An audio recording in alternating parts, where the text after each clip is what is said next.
everybody, my name is Rachel and welcome to my new DIY series where I do nerdy things. To kick off my nerdy DIY series, I started with Avatar: The Last Airbender. It's my favorite TV show, but it's what I wanted to start with. I definitely know there's not that many Avatar: The Last Airbender things to buy, so I decided why not make my own t-shirt. I decided to take one of my old t-shirts that I didn't really like to wear anymore and kind of jazz it up by adding some embellishments inside of it. I did an airbender symbol because I feel like that's what I would be if I were an Avatar: The Last Airbender. Obviously, you can do any of the other elements that you feel that you fit or that you want to do. This DIY is really easy. It just takes some patience and some practice. I definitely would say make sure you practice before you actually delve right into this. I know I didn't, and my first symbol was kind of wonky. Not terrible, but definitely if I had practiced, it would look a lot better. Hopefully I explained everything well in this video, and I hope you guys enjoy the DIY. First thing you're going to need is a t-shirt. I chose a white t-shirt because that's what I had in my closet, but you can do whatever color t-shirt you would like to do. Next, you'll need some needles. Any size should be fine. And you'll need some blue thread for the airbender symbol. Here's some other things I forgot to mention. With your t-shirt on, to have a better idea of the placement and size, you're just going to use a sticky note and a colored pencil for guidance in order to determine how big of an embellishment you would like to stitch on. Once you're happy with the size and placement of your circle, you're just going to cut it out with some scissors.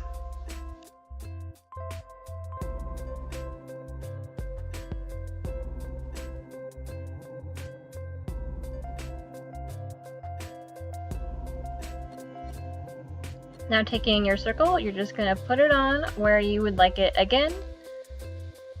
And once you're happy with where you have it, you're just going to draw it on with a number 2 pencil.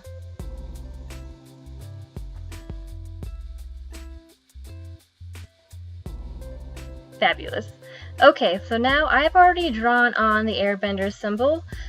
I'm going to leave a link in the description below of which one I referenced to, and I erased any excess lines that I thought might be confusing for me.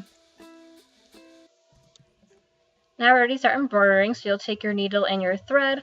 I folded mine in half so mine was even thicker because I wanted a thick line, and I tied a knot at the very, very end.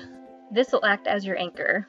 Alright, taking your needle and thread, you're just going to poke it through the very, very beginning of your first swirl that you're going to embroider on. So you're just going to pull it through until you hit the anchor at the very end, and that's going to hold your thread in place.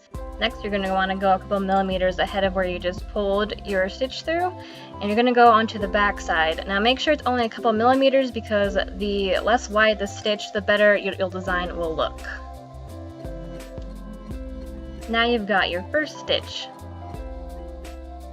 Now we're going to do what is called backstitching. So in order to do this, you're going to pull your needle a couple millimeters ahead of your last stitch.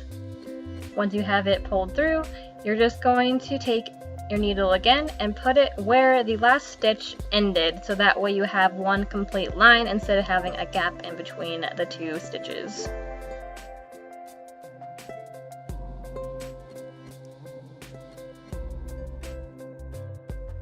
Now you have 2 complete stitches. If I didn't explain backstitching well the first time, you're going to want to pull your needle and thread through a couple millimeters ahead of where your last stitch was, and then you're going to want to go backwards to complete the stitch. For more guidance, there will be a link in the description of how to do backstitching. Cat problems, am I right? As you can see, I completed my first swirl of the airbender symbol, and now I'm just going back and fixing any mistakes that I made. Don't be an idiot like me. Make sure you do practice before you actually begin, and don't think you can just wing it, because otherwise you have to go back and fix any mistakes, and it definitely does not make for a nice finish. I realized I forgot to show you guys how you end the stitch. You're just going to want to take your needle and thread and make sure it's on the back side of the t-shirt.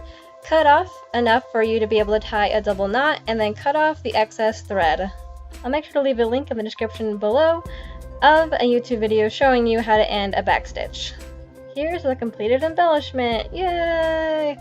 As you can see, that my first swirl is not the prettiest in comparison to the second and third ones, so like I said before, make sure you practice before you begin.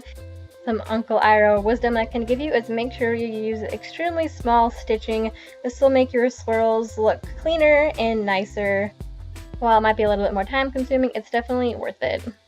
Even though I have a couple mistakes, I am extremely happy with how it turned out. As you can see me modeling it here, I think it looks pretty great. Ooh, so vogue. Thank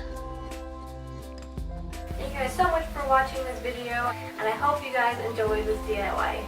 If you want to follow me, I have a Twitter, Instagram, and Facebook page. So if you want to follow me there, it'll be in the description.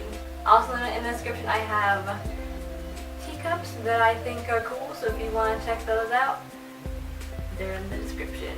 You guys have an awesome day, and thank you for watching again, and I'll see you next time. Bye!